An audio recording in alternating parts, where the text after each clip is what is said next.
So let's just start off. How long have you been practicing comedy? 9 years, a little over 9 years. At 10 this coming January.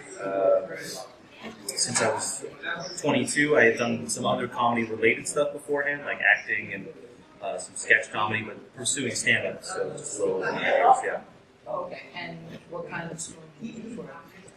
So I went to Humber College and took some courses there, did the two-year program there, and yeah, I mean, that's ultimately all I did. Whatever, some acting classes typically. So then, how do you go about it? How do you go there? Well, I mean, basically, you just sort of go through. I mean, you just develop jokes from life experience. Like, you just have to go out and experience things. Like, stand-up is ultimately like, let's say, you can break it into 3 chunks, and like they're equally important. So about 33% of it is life experience. You have to actually be doing something, trying new things, or just out having a life in order for you to have things to talk about. Then 33% of it is preparing, coming up, thinking about ideas, trying to come up with stuff, maybe working a couple jokes out. And then the other 33% is getting on stage and just putting it out there and working on it on stage. So all of those are equally as important. Sometimes you pay more attention to one than the other, like life experience. But you have to do all of them as much as possible.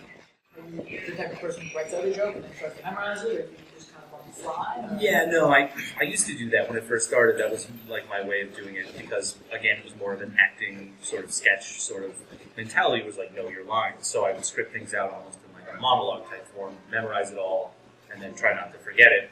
But the problem is, like, I write long, and I have big, like, most of the stuff that I write, if I come up with an idea for a joke or some material, whatever, it's 3, 4, 5 minutes sometimes. And you can't memorize that and try it out brand new and try to hit every line and every word, because then you get befuddled on stage and you make mistakes and come off looking like an idiot. So I just started getting to a point where I would just come up with a premise and think of a couple of jokes, maybe work out beats, and then go up on stage and try to hammer it out, and then see what came to me while I was on stage. Because you write good things on stage, I find, once you start getting comfortable and realize that an open mic doesn't matter, so you can bomb, go in any direction you want to and see where it goes. And if it doesn't work out, it doesn't work out. Nobody loses anything. You'll be paid, Yeah.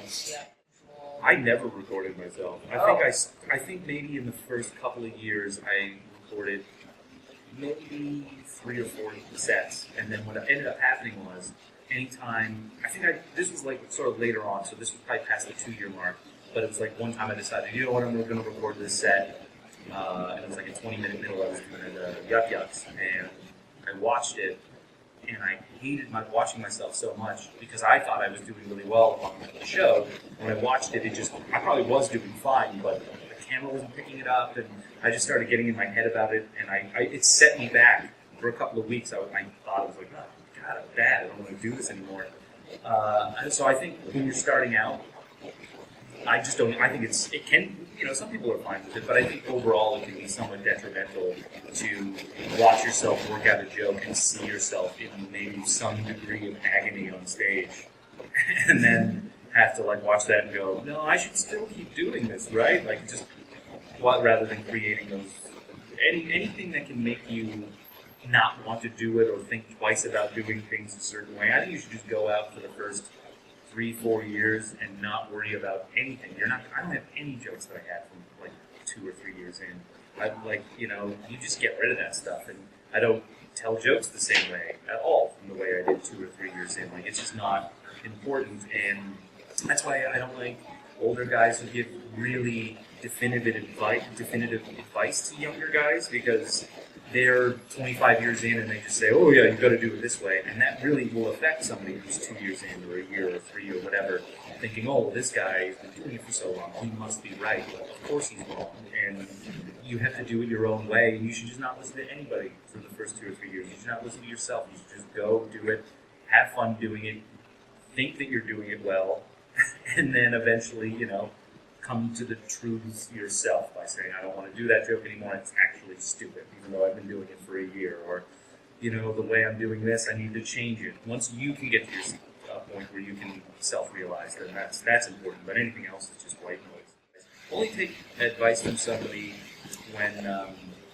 when they're giving you advice that almost works for them. Like anytime I saw like a veteran comic give advice or like talk to me in an advice type of way, it was always he's half giving that advice to himself. That's not just him saying you should do this.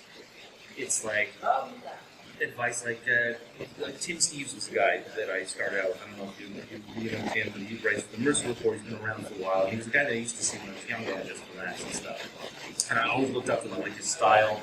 And I started working with him in the Laugh Resort early on when I started going. And we would just stand at the bar after shows or in between shows and have a drink or two.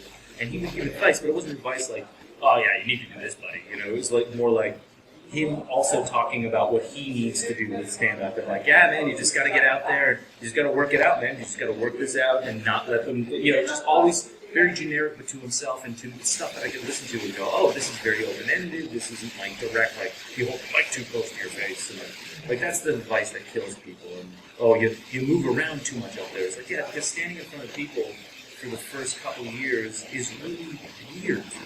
So some people have weird little things where they're like, oh yeah, you know, you shift from foot to foot. Like, yeah, because this is unnatural. What we're doing is completely unnatural. So that's how my brain is dealing with it right now. Give me a couple of years to be Chris Rock, you know, like that's what always bothered me about it. It was just like, what are you telling this person? You want this? It's almost like that advice is like, skip 20 years. Like you can't. It takes time to get to that point. So that's why I like generic advice where you can just actually listen to it and go, yeah, there's something that I can do there, and like, passion behind it, and I understand what that person was trying to say. I love doing it. I love going out and telling jokes. I love how, you know, at the end of the day, I can go out and complain about something that happened to me that day or the last couple of days, work something out. It's cathartic.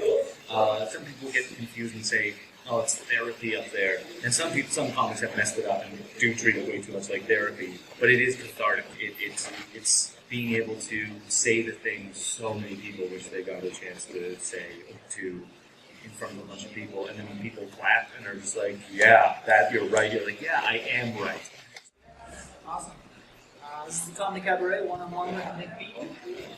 Go Penguins. Thank you very much.